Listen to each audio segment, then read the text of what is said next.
bonjour à tous, bienvenue dans les studios de Presse TV ici, dans la capitale iranienne Téhéran. Le sujet du jour dans notre débat, c'est la France et ses manifestations, les rumeurs également qui ont circulé par le biais des réseaux sociaux, les outils et surtout le gouvernement et les avertissements du gouvernement concernant les réseaux sociaux. C'est le sujet du jour. Donc, tout de suite, je vous propose donc un reportage qui fera le point sur la situation, c'est notamment à Paris, mais également dans les provinces. Et par la suite, donc, nous ferons venir nos deux invités. Tout de suite, donc, le reportage. Le ministère iranien des Affaires étrangères a émis un avis de voyage à l'intention des ressortissants iraniens leur demandant d'éviter tout voyage inutile en France alors que les protestations se multiplient dans le pays européen à la suite de la mort d'un adolescent par la police. Le porte-parole du ministère iranien des Affaires étrangères, Nasser Kanani, a fait sa remarque aux premières heures de dimanche alors qu'il appelait la police française à faire preuve de retenue face aux manifestations nationales déclenchées par le meurtre de Nahel, 17 ans, le 27 juin à Nanterre dans la banlieue ouest de Paris. Comme par le passé, nous recommandons au gouvernement français et à la police de prendre en compte les demandes des manifestants tout en faisant preuve de retenue et en évitant la violence, a-t-il réitéré. Le porte-parole de la diplomatie iranienne a souligné que le traitement discriminatoire des migrants par certains pays européens et leur refus d'accepter et de corriger leur mauvais comportement avaient créé des conditions défavorables pour les citoyens européens, y compris en France. Le gouvernement français est censé mettre fin au comportement violent envers son peuple en respectant les principes de la dignité humaine, de la liberté d'expression et du droit des citoyens à manifester pacifiquement, a ajouté M. Kanani. Lors d'une marche à Nanterre en mémoire de Nahel, les participants ont manifesté contre ce qu'ils ont dénoncé comme une culture de l'impunité policière et une incapacité à réformer l'application de la loi dans un pays qui a connu des vagues de protestations contre le comportement de la police. Les protestations violentes ont ravivé les souvenirs des manifestations de 2005 qui ont éclaté dans toute la France pendant 3 semaines et ont contraint le président Jacques Chirac à déclarer l'état d'urgence. Selon un porte-parole de la police nationale, la tuerie de mardi est le 3e tir à balles réelles lors de contrôles routiers en France depuis le début de l'année 2023 contre un record de 13 l'année dernière. Nous revoilà donc sur les plateaux de Presse TV. Tout de suite donc la venue de nos invités, l'introduction de nos invités. Invité du jour, Monsieur Luc Michel, géopoliticien. Bonjour Monsieur Luc Michel, ravi de vous avoir avec nous aujourd'hui. Bonjour à vous, à votre équipe, à votre invité. C'est toujours un plaisir de vous retrouver. Merci à vous. Deuxième invité étant Monsieur Amrouni, donc analyste politique. Bonjour Monsieur Amrouni, aujourd'hui par Skype. Ravi de vous avoir avec nous aujourd'hui. Merci beaucoup. Bonjour à vous, à votre équipe, à nos téléspectateurs et à votre cher invité, M. Luc Michel.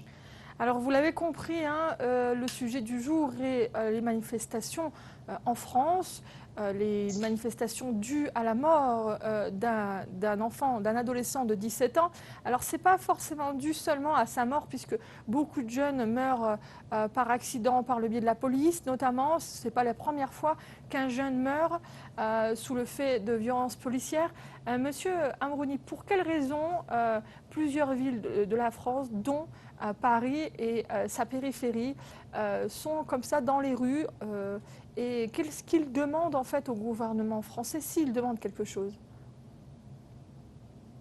En réalité, ce qu'on voit depuis quelques jours dans notre cher pays, la France, c'est la réponse de la violence par la violence.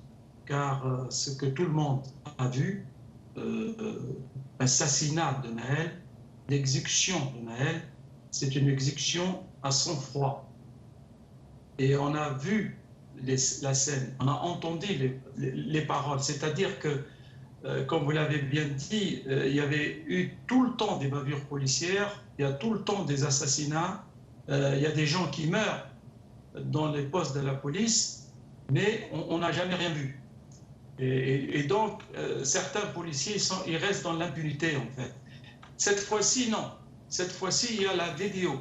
Donc, la vidéo montre très, très, très bien la scène.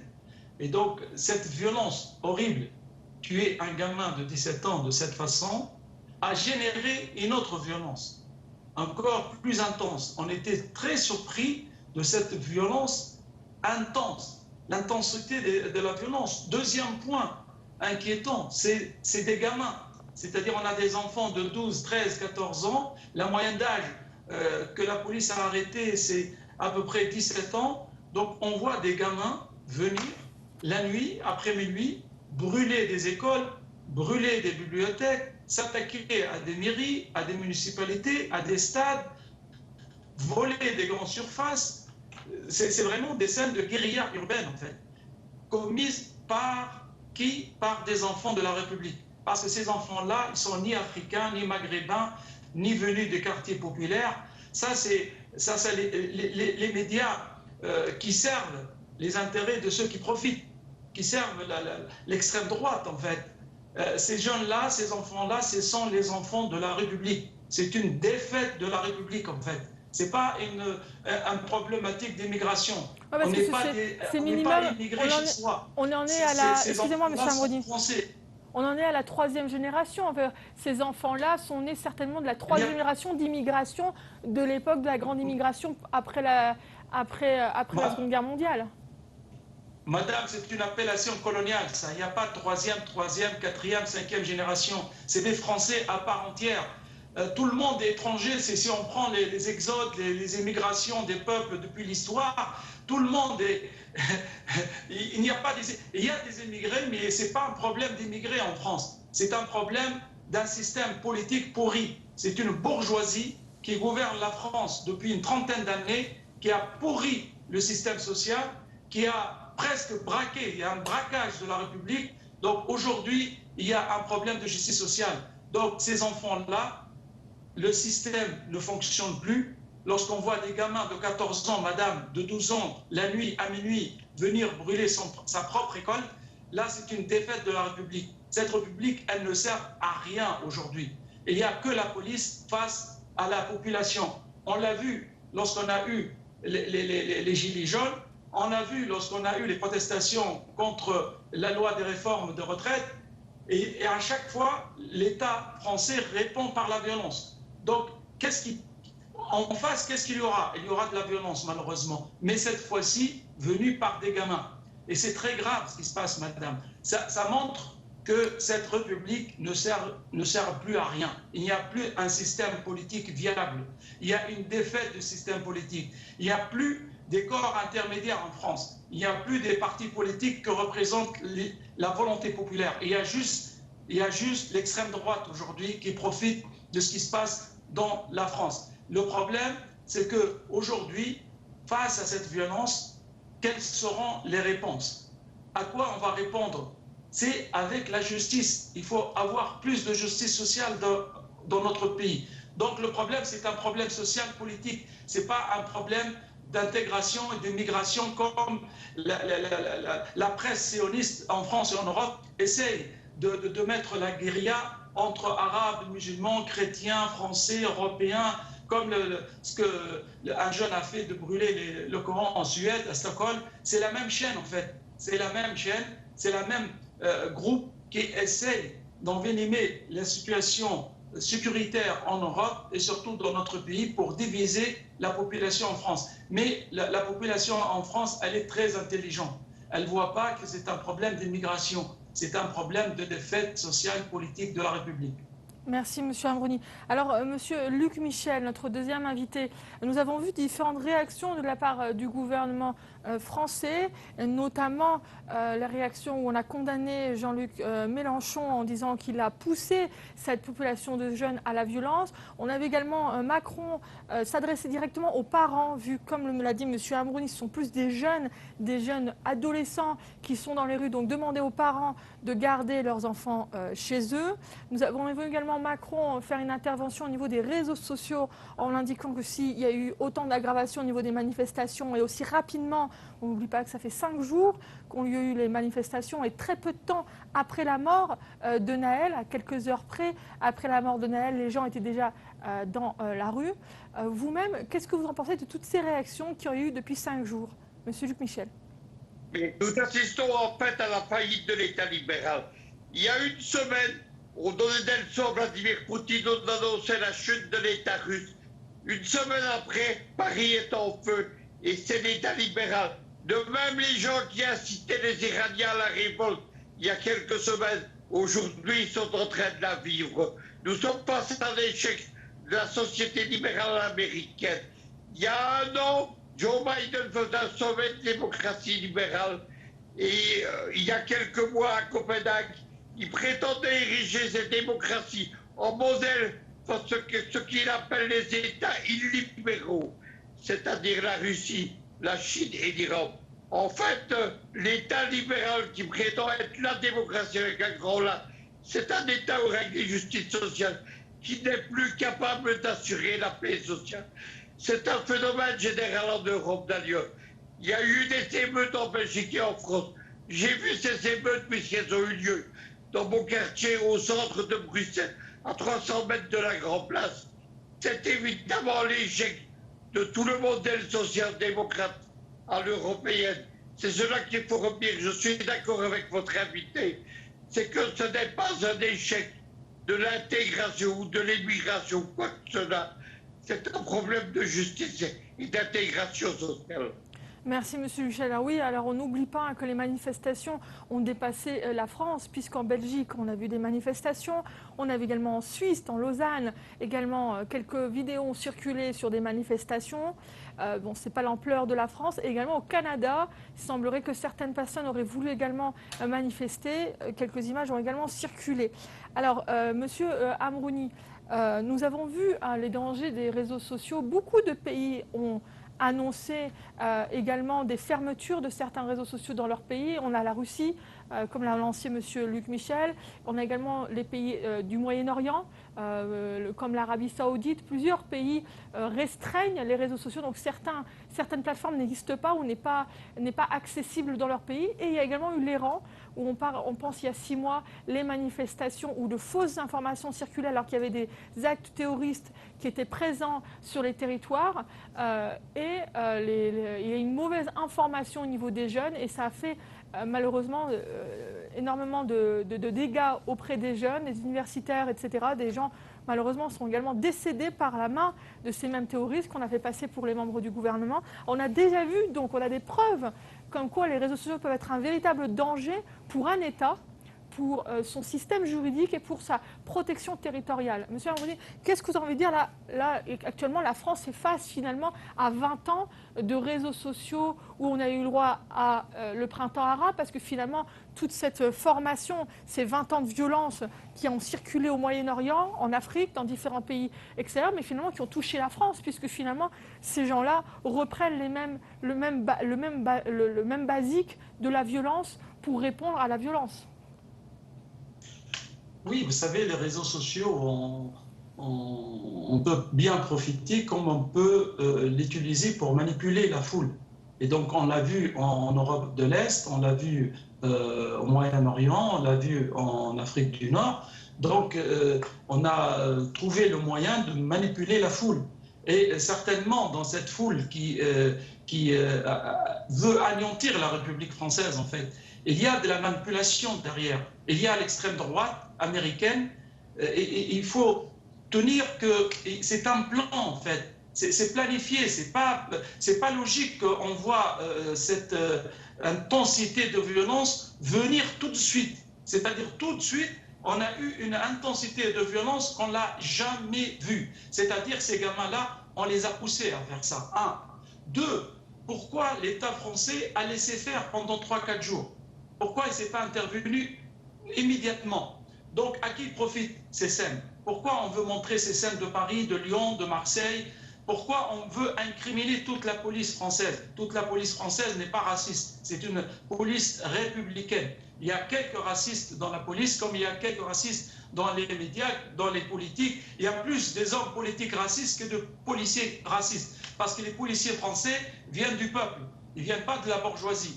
Aujourd'hui, on a un vrai souci de la manipulation via les réseaux sociaux. C'est pour cette raison la Chine, la Russie, l'Iran, l'Arabie Saoudite, elles limitent l'accès à ces réseaux-là parce que l'extrême droite américaine, l'aile trumpiste, mais au-delà de l'aile trumpiste, elle veut faire monter l'extrême droite et le fascisme en Europe. C'est-à-dire on prépare vraiment la guerre contre la Russie. On est dans un état de guerre.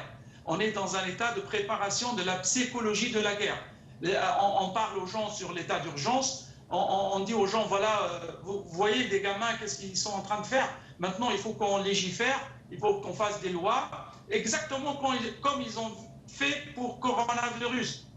C'est-à-dire, là, c'était la première étape, le confinement. Là, aujourd'hui, on fait peur à monsieur tout le monde, au monsieur moyen qui a peur de tout, et pour préparer à l'état d'urgence, pour préparer à la guerre, en fait. Donc, on est dans une guerre sociale qui prépare la guerre tout court. Et ça, c'est très, très dangereux parce que l'extrême gauche, l'extrême droite américaine, elle veut revenir au pouvoir donc aux États-Unis, elle veut préparer le pouvoir de l'extrême droite en France, en Allemagne, en Italie et même en Espagne. Donc on est en un changement de paradigme politique important via quoi? Les réseaux sociaux. Donc les réseaux sociaux avec les médias, 24 heures sur 24 heures, on va vous en parler de l'islam, des musulmans, des maghrébins, des africains, le problème des immigrés, tous les jours, c'est-à-dire tous les jours, on va parler au monsieur moyen européen que le danger vient du sud et que ces sauvageons sont très dangereux pour la République, alors que c'est faux. C'est un vrai problème de justice sociale, c'est un problème de défaillance de l'État et qu'il y a une grande partie de la société européenne et de la société française, elle défie l'autorité. Il y a des policiers qui parlaient sur des antennes de télé hier en disant qu'ils étaient étonnés de voir ces jeunes venir vers eux. C'est-à-dire, ces jeunes, ils ont dit quoi à la police? Nous n'avons plus peur de la police, nous n'avons plus peur d'aller en prison et nous n'avons plus peur de mourir. Et ça, c'est très dangereux. Lorsqu'un gamin de 14 ans, 17 ans perd l'espérance de vie, ne veut plus vivre, face à quoi? Face à cette néantisme, c'est-à-dire il n'y a plus de valeur humaine, il n'y a plus de spiritualité dans ces sociétés-là. Donc c'est pour cette raison, on voit l'absence du père, l'absence de la famille. Un gamin de 12 ans, à minuit, il sort pour brûler une école. Donc c'est une défaillance d'un système qui a berné toute une génération en disant nous sommes là pour prendre soin de l'enfant, pour prendre soin des valeurs de l'égalité, de la femme, la démocratie, alors qu'on est vraiment dans une médiocratie globale.